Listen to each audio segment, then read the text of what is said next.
निरतं करुणामयं नमामि चिन्मयं देवं सद्गुरुं ब्रह्मविद्वरं वसुदेवसुतं देवं कंसचाणूरमर्दनं देवकी परमानन्दं कृष्णं वन्दे जगद्गुरुं त्वमेव माता च पिता त्वमेव त्वमेव बन्धुश्च सखा त्वमेव त्वमेव विद्या द्रविडं त्वमेव त्वमेव सर्वं मम देवदेव त्वमेव सर्वं गुरुदेवदेव. Hari Om. Now we are discussing the ninth chapter of Panchadasi of Vidyaranya Swami, and this chapter deals with the meditation on Brahman or Nirguna Brahman, a very peculiar situation where Nirguna Brahma cannot be meditated, but yet Vidyaranya says can be done and should be done for those who have an obstacles for self-realization. This seems to be a big problem for many of us, in the sense that we understand Vedanta, but we do not have the confidence to claim that I am Brahman, even though that's what the scripture says. That's what we have learned after listening to many years of Vedantic Sravanaha and discussing and elaborately arguing also that self is the Brahman. The consciousness that I am is same as Sachidananda Brahman. All that is clearly understood, yet I cannot claim that I am Brahman. So what is the reason? According to him, there are several obstacles to claim. So I have a Paroksha Jnanam and Aparoksha Jnanam. Paroksha Jnanam is to know that Brahma Asti. Brahman is nothing but, the whole universe is nothing but Brahman. Brahman himself, as though, quote unquote, appears as the varieties of names and forms, just as the gold as though appears as varieties of names and ornaments, names and forms as ornaments. So it is a transformationless transformation. There is a transformation, yet there is no transformation, and that's what is called Maya. Maya is that which appears to be there, but it's not really there. So gold appears to undergo a transformation to become a ring and a bangle and a necklace and a bracelet. Ring is different from bangle, bangle is different from necklace, yet the substantive, the adhishthanam, the adhara, that which supports the ring and the bangle and the necklace is nothing but gold only. Gold has not really become ring and a bangle, yet gold has become ring and a bangle. That's what Krishna says. In the same case, what was there before is pure Satchidanandam, which is of the nature of existent consciousness, unlimitless. That means it is infinite, hence it is Brahman. And he became many. So now Brahman is nothing but many appearing as Brahman. So therefore, to see Brahman, I had to see in and through every name and a form. To see gold, I had to see in and through every ornament, golden ornament obviously. So it's appearing as a ring, appearing as a necklace, appearing as a bracelet. Bangle is different from a necklace, necklace is different from a bracelet. So the properties of the bangle, the properties of the necklace, the properties of the ring belong to the ring and the bangle and the necklace. They do not belong to the adhara, the adhishthanam, the support, because of which bangle is. And without it, there is no bangle. Because of which ring is. Without it, there is no ring. So therefore, the adhishthanam, that which supports, is the essence of ring and a bangle and a necklace. So if we understand it clearly, that Brahman is the whole universe, appearing as different you, me, he, she, etc. My properties are different from your properties. which are different from his properties, different from her properties, and so on and so forth. Yet, in and through the properties, the essence is the same, because from which it came, by which it is sustained, into which it goes back. From gold, ornaments came, by gold they are sustained, into gold they go back. That means gold is the material that supports. It's not the goldsmith. Goldsmith is only intelligent cause, but the gold is the material, and the material has to sustain that names and forms. In the case of Brahman, since it is Ekam Eva Advitiyam, one without a second. If there is a second, then Brahman cannot be Brahman. Brahman means infinite, limitless. So he gets limited if there is a second. So therefore Brahman has to be infinite. There cannot be anything other than Brahman for Brahman to be Brahman. And if there is anything else, it has to be supported by Brahman only. Because if something else supports, then the Brahman cannot be Brahman. Therefore, from Brahman, the whole universe came. So he is not only the intelligent, but also the material cause. And that's what scripture defines, both from the Swarupa Lakshana and also from the Tadastha Lakshana. Yatova imani bhutani jayante yena jatani jivanti yat prayam sabisham vishanti tat vijnasasva tat brahmeti. That is Brahman. What is Brahman? From which the whole universe came, by which it is sustained. Sustained means it is adhara. Ring is sustained by the gold. I cannot remove the gold and give you back the ring. If it is your ring, I may try to do it. Therefore, the necklace, everything is adhara. Without it, ring and the name is only a form and a name only. There is no really ring substance there. Same way, from which the whole universe came, by which it is sustained. That's why it's called Vedanta is a pramana. All Upanishads, all religions say God created the world. And where is He? He's up in the sky. Vedanta doesn't say that. He's up in the sky also. But He's here too. Because anywhere there is something, He has to be Adhar. Because Adharam, substantive, supportive. And because of which it is, without which it is not. So anything exists, you say anything is. So without isness, you cannot say object is. We can say object. Object what? Object exists. So existence is supported by the pure existence, that is called Adhishtanam. So that's why Satyam, the Satchit Ananda, which is Akhanda, which is unbroken, because there cannot be limits for the Sat. Sat cannot be broken. There is an existence of chair, and outside the chair also there is an existence expressed in the form of space. And where there is no space, there cannot be. If there is something, there is a space is there. So space itself is infinite. And that which supports the space is even more subtler. How do you know that space it supports? Because when I go to deep sleep state, there is no space nor time, but I am there. So therefore, Brahman as a pure existent consciousness expressing as I am is there even in deep sleep state.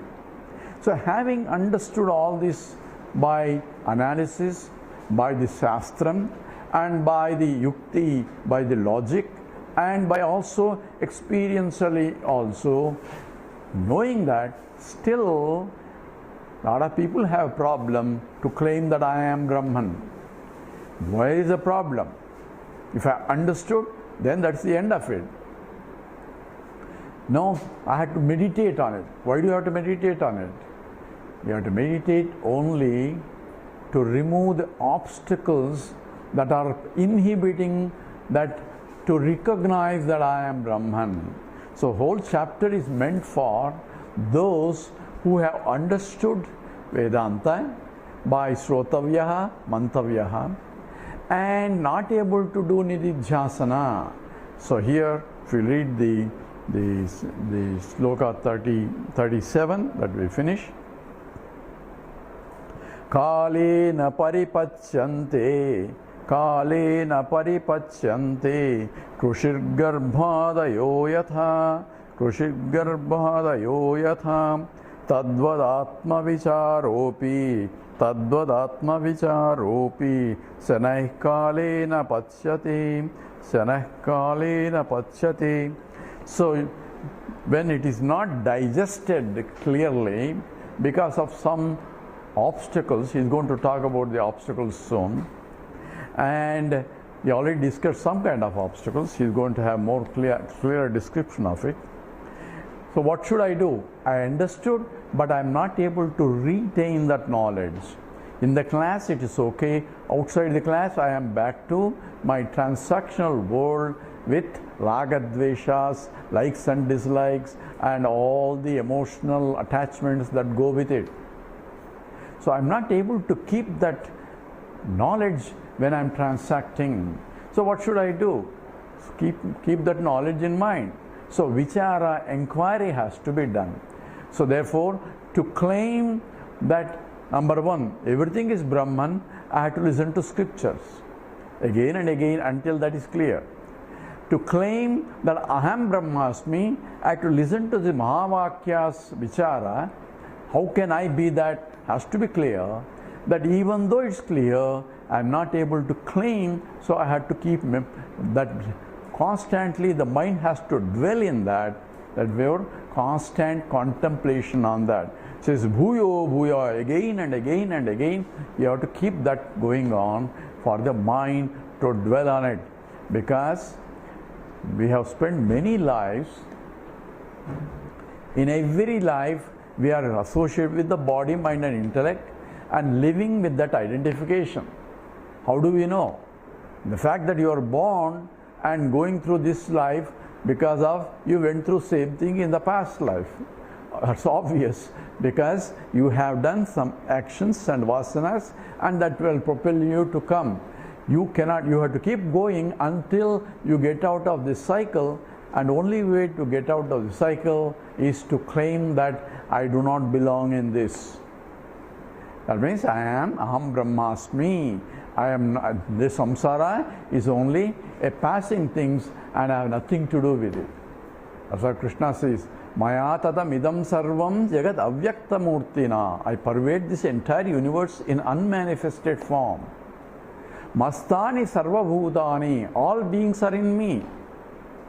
And in the very next sloka he says, Nasamastani bhutani. There are no beings in me.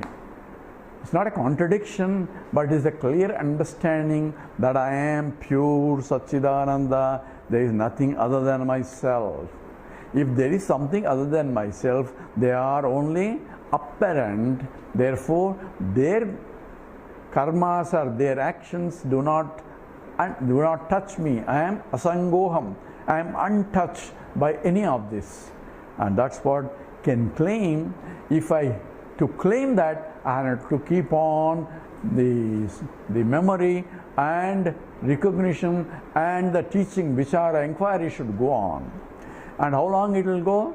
Here example that was said is Kalena paripachyante krushik garbhadayo yatha.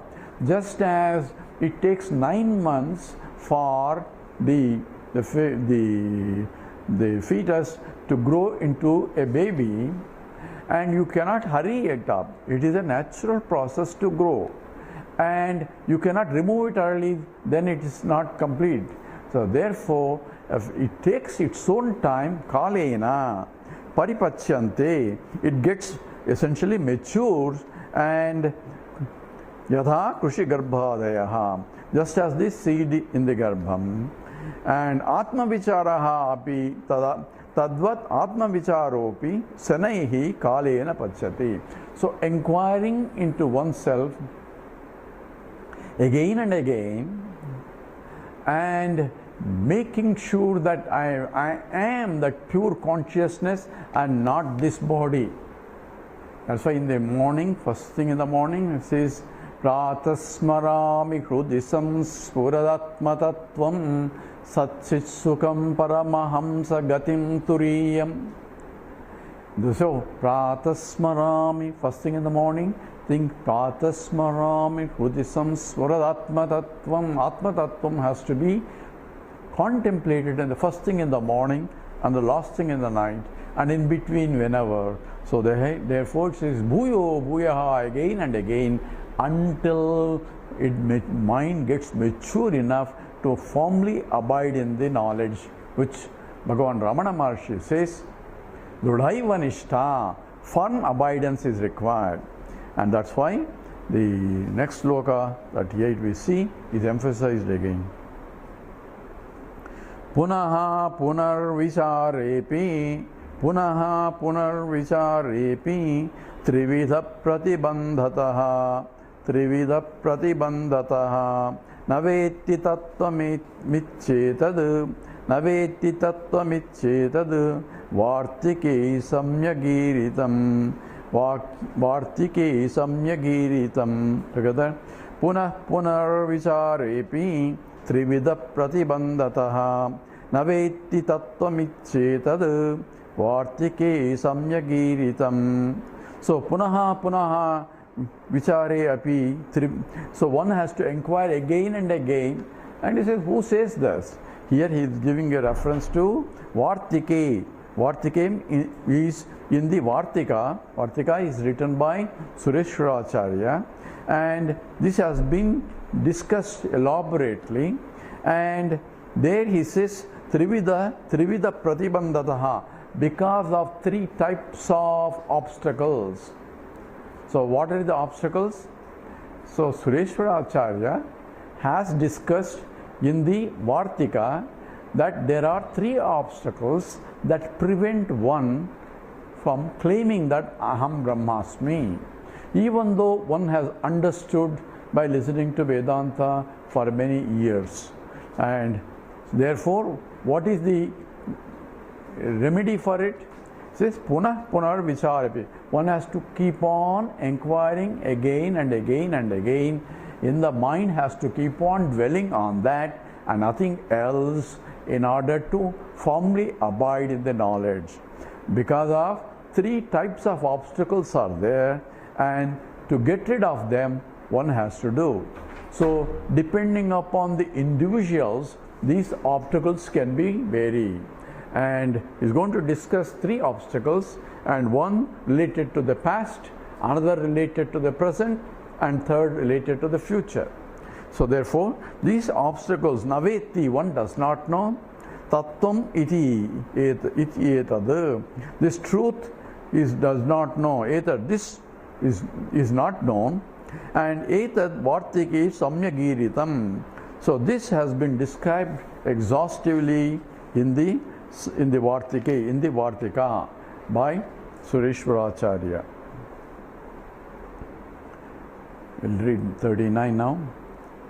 Kutastadjnanamiti ched, kutastadjnanamiti ched, taddibandha parikshayat, taddibandha parikshayat, asavapicha bhuto va, asavapicha bhuto va, bhavi va vartate thava, bhavi va vartate thava. Together. Kutastadjnanamiti ched, taddibandha parikshayat, asavapicha bhuto va, bhavi va vartate dhava. So what are the three obstacles? Here he is defining. So tadjnanam, the knowledge of the self. Kutaha, how come I am not able to gain that? If one asks, iti ched, if one asks that how come I am not able to firmly abide in the knowledge that I am Brahmasmi, iti ched, that the direct knowledge, he bandha parikshayat, so that bondages, there is obstacles that are preventing one from claiming I am Brahman. What are the three obstacles? This is asavapi cha. So asav api cha, these obstacles are indeed related to bhuto va, bhavi va, athava vartate. So there are three obstacles that we mentioned. One is related to bhuto va, related to the past, bhavi va, related to the present, athava, or related to the vartate, to the future. So atava means or, but also and. So it can be past, present and future obstacles, or past obstacles, or present obstacles, or future obstacles. Anything can be preventing my claim that I am Brahmasmi, even though I have understood. So what are the past, present and future? He is going to discuss now. Adhita Veda Vedarthopi, Adhita Veda Vedarthopi, Atayeva Namuchyate, Atayeva Namuchyate, Hiranya Nidhi Drishtantat, Hiranya Nidhi Drishtantat, Idameva Hi Darsitam, Idameva Hi Darsitam. Together. Adhita Veda Vedarthopi, Atayeva Namuchyate, Hiranya Nidhi Drishtantat, Idameva Hi Darsitam. So Adhita Veda Vedartha. So Adhita means who has studied Veda and Vedartha. So he knows Vedas and also complete meaning of it. So essence of it he has completely studied. Adhita. One who knows the Vedas and its meaning. Vedartha api. Atha eva, due to these obstacles, because of that mentioned the past, present and future, namuchyate is not liberated. So one has not get liberated even though he has understood, studied along with the meaning and the vyakhyanams and interpretations, all 9 yards. Yet he is not able to gain the knowledge or not able to claim that I am Brahman. Because it is like Hiranyanidhi Drishtantat. It is like an example of Hiranyanidhi. The gold treasure example. What's a gold treasure example? It says Darsitam is shown this is in the Chandogya Upanishad in the chapter 8 and section 3 mantra 2. There is an example of essentially Hiranyanidhi. It's called the gold treasure. So what is the example? Here, when Mahatma was going there and he saw a beggar there and he is begging. Then somehow the Mahatma was turned backwards to see there is something strange.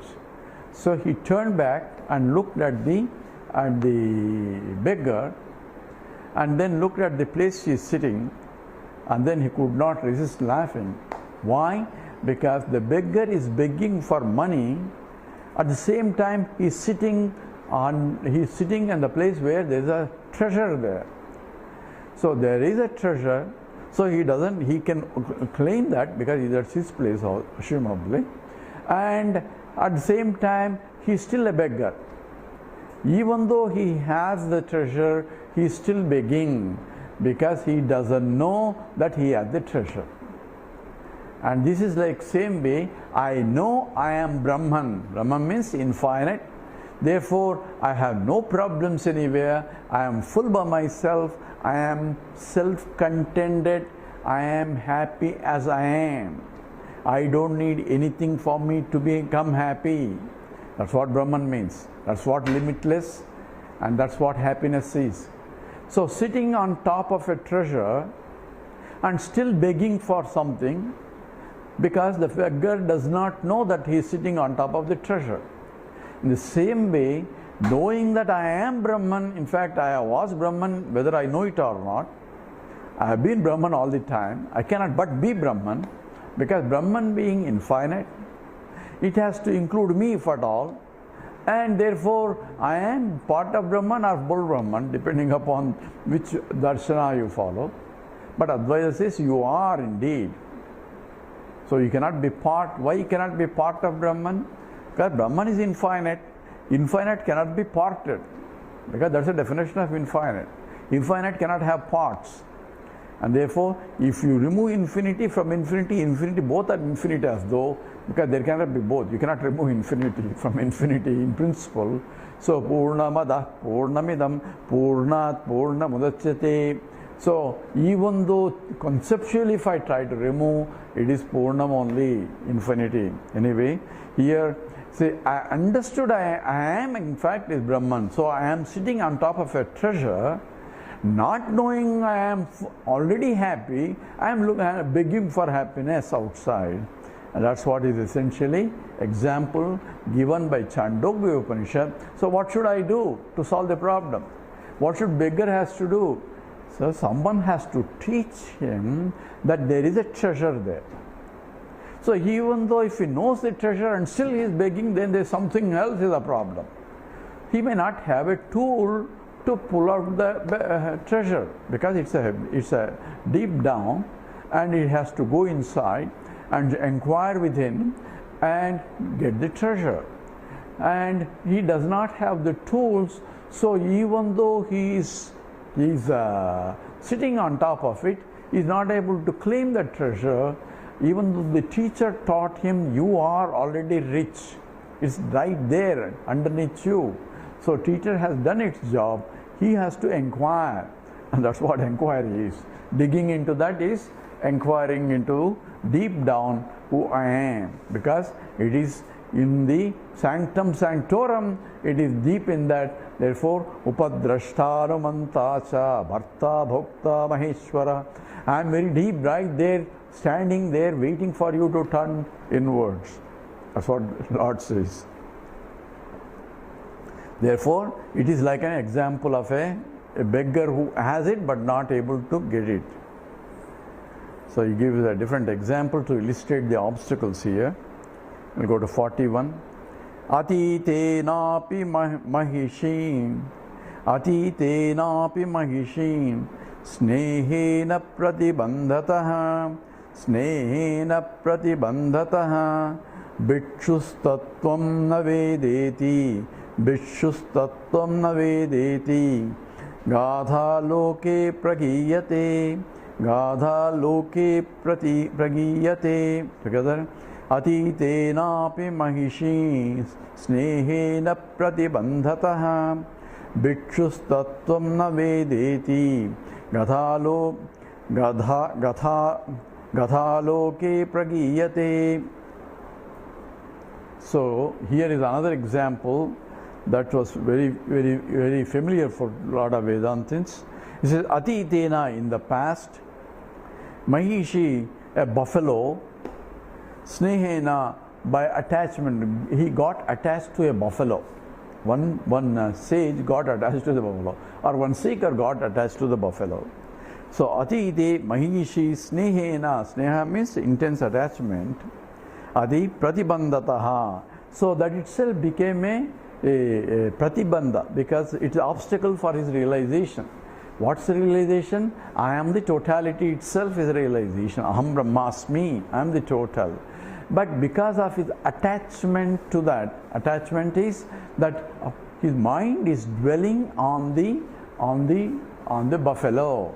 So mind is not able to dwell on the totality. Even though Aham Brahmasmi are taught, but vichara is not there, because the mind, whenever he sits for meditation or inquiry, the mind runs towards the buffalo. I don't know what buffalo is doing, where it is it safe, has it eaten? All that mind is revolving around the buffalo because of sneham, because of attachment. Attachment is something that mind dwells in unnecessarily where it is not required. I had to dwell to solve a problem. So the concern is different from worry. So one has to be careful. Concern is required to take care of those who depend on you. That's what concern is. Concern is to take to be concerned about those who depend on you, so that you give them whatever that is required as per their essential needs. If the child requires an education, you have to provide an education. If the child needs protection, you have to provide the protection. As long as that it is your duty to take care of it, you have to do. That becomes niyatam kuru. Obligatory duties have to be done. When the child has grown up enough and can take care of it, then your duty is over. If you keep dwelling on it, then you are essentially becomes an attachment, not concern. You should be ready to help them, be concerned, and let them know that if they need your help, you can ready to do it. That's all the goal of a parent after the children have gone. If you dwell more and more on the child, even though they are already adults, then it becomes a wrong attachment. In fact, attachment itself is wrong. So it becomes unnecessarily botheration to them, to you, to everybody also. So here, atite napi, even though in the atite, in the past, because of attachment to the buffalo, it has become a pratibandhataha, it become a bondage, it become an obstacle. Bhikshuhu, so one bhikshu, the seeker here, bhikshu is tattvam navedeti, bhikshus tattvam navedeti. He is not able to claim that I am Brahman. Gadha loke pragiyate. So, iti gadha, this story, loke pragiyate, this everybody knows this story. So he is not able to realize that I am Brahmasmi because of his attachment to his buffalo. So what should he do? The story goes, Anusrutya guru sneham, Anusrutya guru sneham, Mahishyam tattva muktavan, Mahishyam tattva muktavan, Tat yathavat vaidesha, Tat yathavat vedaisha, Pradibandhasya samshayat, together. Anusrutya guru sneham, Mahishyam tattva muktavan, Tat yathavat vedaisha, Pradibandhasya samshayat. So in this case, Guru was compassionate enough, his teacher was compassionate enough, has understood the problem of his student, that the student is unnecessarily and is getting attached to a buffalo because of his sneha bhavam. Therefore, he understood and therefore he has to come and separate that. So anusrutya means having learned, the Guru the teacher, sneham mahishyam, so his attachment to the buffalo, having understood, tattva muktavan, so he has tattvam, the essence uktavan. He explained that these attachments are not right.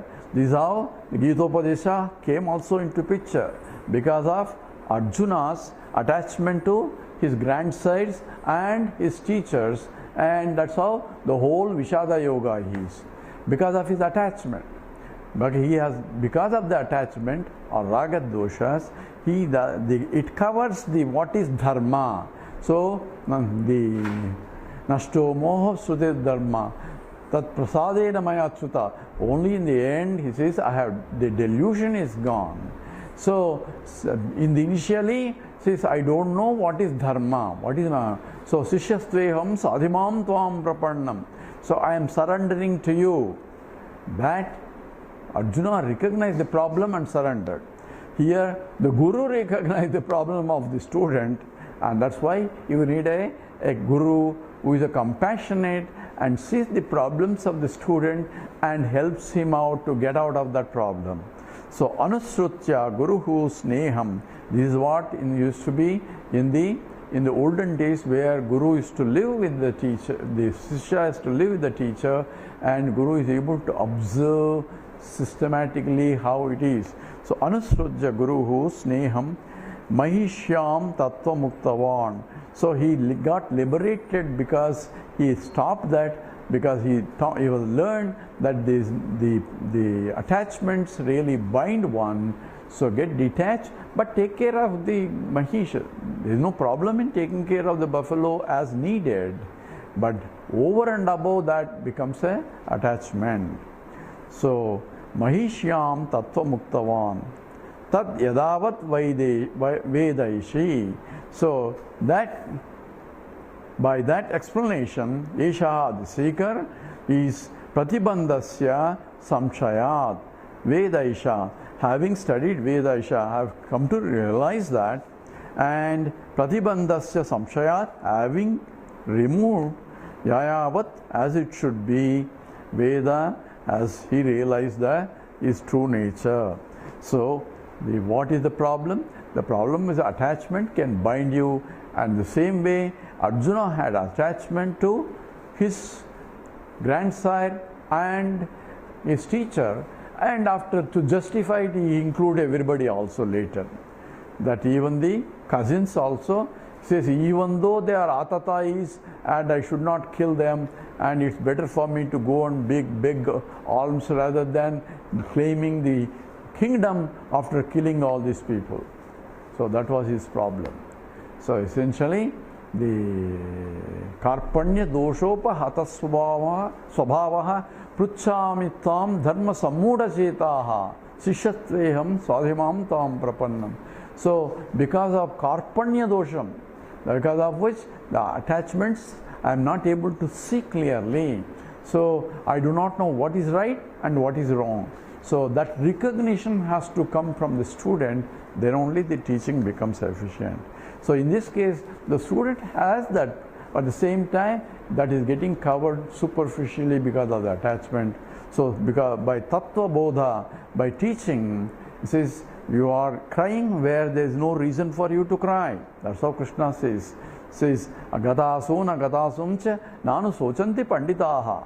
So there is no reason to cry, because the knowledge people, wise people will not cry for people who are dying or people who are going to die. There are only two types of people: people who died or people who are going to die. There is nobody who is going to live permanently here. So Krishna emphasizes that that's how this Gita Upadesa starts. Because nobody dies actually. That's how he says, Natvevaham jatunasam natvam neimiti nadipaha nasaiva nabhavishyamaha sarve vayamatah param. There was never a time I was not there. There was never a time you were not there. There was never a time all these kings. So who is going to kill what? So najayate mruyate va kadachitu nayam bhutva na bhavitava na bhuyaha ajoditya shashvatoyam purano na hanyate hanyamane sharire. The body gets killed only, they never get killed. They will find another body. The body gets killed because their prarabdha has come to that level. So that's why they are on the other side also to get killed. Even this side also people get caught, killed. Okay, so that is the past pratibandha. What is the past pratibandha? I am attached. So attachments makes me to bind. So it's not only the problem of the particular Rishi. The question is, what am I attached to? Everything attachment is only all the past. So to the property, attachment to the property, or to the persons, or to the profession, or to anything else that come in between. So wealth and everything else, including even a cat and a rat, or not rat, cat and a dog, or instead of a buffalo. So we have attachments invested there. So what should I do? If you need to take care of it, take care of it.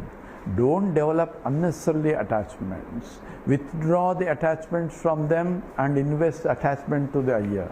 That's called sannyasa yoga. Sannyasa means you have to withdraw and attach it. By attaching to higher, you can detach from lower. So how do I get rid of attachments?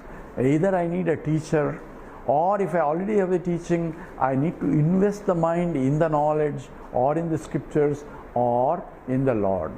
One of the three, so that a higher is the one that will not give you agitations. So attachment to higher is required to get detached from the lower, otherwise we will fall down. So therefore, attachments because of the past is the obstacle. You have to do what need to be done. At the same time, you should not get attached. So therefore, there is a difference between the love and attachment. So in principle, love is that where you let others people to depend on you, whereas attachment is that where you depend on others for your happiness. If you depend on others for your happiness, you can get disappointments because people do not meet your expectations, because you are not meeting their expectations, and therefore attachment becomes a problem. You have to withdraw the mind from that and reinvest in terms of, if it's already Vedantim, then dwell the mind in not in those things but on the higher reality.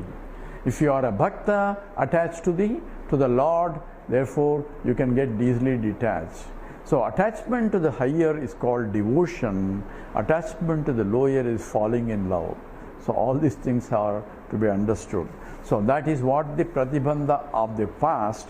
Now we're talking about the pratibandha, that means obstacle of the present and obstacle of the future, that we'll take up after we come back. Om Purnamada Purnamidam Purnat Purnamudachyate Purnasya Purnamadaya Purnameva Vasishyate. Om Shanti Shanti Shanti. Harihi Om. Sri Gurubhyo Namaha. Harihi Om.